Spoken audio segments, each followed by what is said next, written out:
Hi, I'm Chris Frankel, Director of Programming for TRX, and welcome to this week's weekly sequence. This week you're going to see us use the suspension trainer to take you from unloaded mobility to stability to an external load, depending on your needs. Let's get after it. This week's weekly sequence is really going to focus on the lower body, and it's going to take advantage of an exercise that's one of my favorites, which is the TRX Lunge.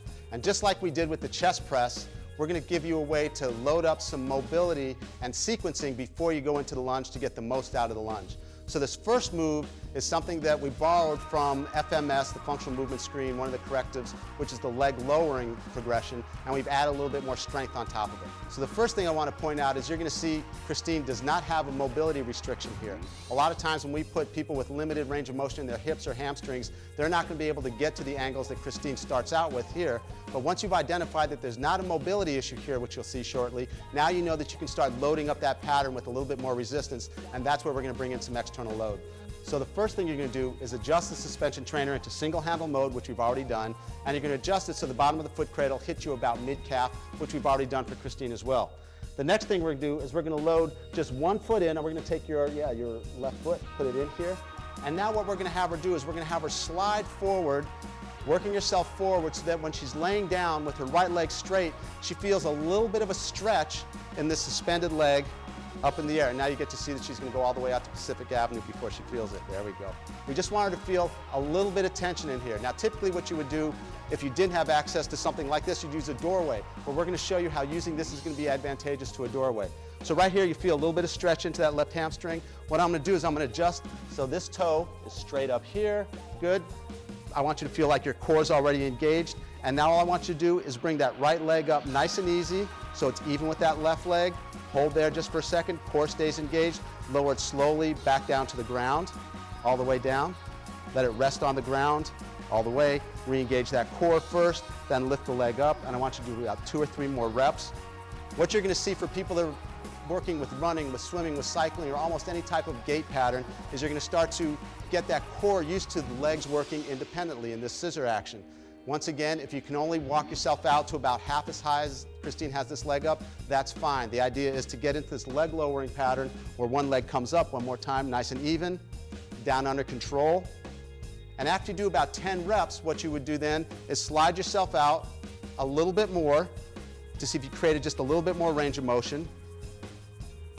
And always start with this toe pointed up to the ceiling. Do about 2 or 3 more reps here, and once again you get to see Christine has great mobility into those hips, nice and easy. Slow up, slow down. Every time it goes to the ground, let it relax all the way to the ground, all the way to the ground. Let the weight of the leg go completely into the ground, re-engage the core, bring it up, nice and slow going down. So now once we've created some mobility here, we're going to add a little bit more strength to it. So now she's going to bend this right knee so that right knee is bent, that right foot is flat on the ground. And now, keeping the suspension trainer loaded because the left foot stays in here, she's going to go into some hip presses from here. So bring yourself up, a little hold at the top, down under control. She's going to do about 5 or 6 reps here, making sure that that core is nice and engaged before she moves, so we get the mobility coming from her hips from a stable core. So now that once we've created some mobility into these hamstrings and these hips, we're going to load up through that mobility. And when you're ready, and if you're strong enough for the more advanced ones, you can come up. Now you can lift that other leg up off the ground, nice and controlled. Put that right leg back down to the ground, lower yourself out of that hip press, and relax.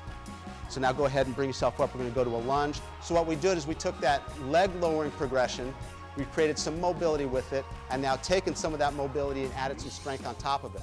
You would obviously do this on both sides, but now Christine's going to give you a little bit of taste of where you go from there. So go ahead and load yourself in. Go ahead and put your left foot in the suspension trainer, so you're going to be doing some lunges with that right leg. And so now we already know that Christine's got great mobility here, so now what I want you to do is step a little bit further away from the anchor point.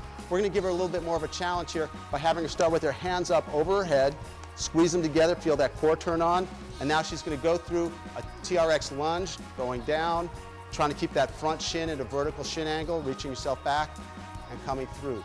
Because we created some mobility with that scissoring action of the legs, she can lower herself down, take advantage of that mobility, and drive herself back to standing, really focusing on that posterior chain, working through those hamstrings and glutes. You notice her core stays nice and tight the entire time. One more rep here. So now we not only know that Christine has great mobility, but she's got good stability and strength. So we're going to take it up one more level. I'm going to give her a 4-kilo medicine ball, have her take that same mobility, that same stability she's demonstrated, unloaded on the ground, loaded standing, and now with this external load, gonna go ahead and knock out a few reps. Going through that same focus on what should be stable, the core, shoulders are down and back, what should be mobile, working through the hips, foot staying nice and strong on the ground. And let's give her one more little challenge. Take that ball straight up over your head. We've taken her center of gravity up. We've taken the lats out of the ability to stabilize the core a little bit more, and focus through this. So what you need to be able to do is find out where you or your client has the biggest restriction. Is it mobility? Spend more time on the leg lowering progression. Once you have this requisite mobility, you can start to load up the stability and external load to get you where you need to be. Thanks for checking out the weekly sequence this week, and that wraps it up for this month, where we're looking at endurance, how it relates to mobility and stability. You've seen some great ideas on how to integrate strength, flexibility, mobility to give you a strong core, mobility in the shoulders, mobility in the hips to help you go longer and be more resilient. Make sure you check out this month's 30-minute workout, Condition to Win, and integrate mobility and stability into all your workouts. See you next month.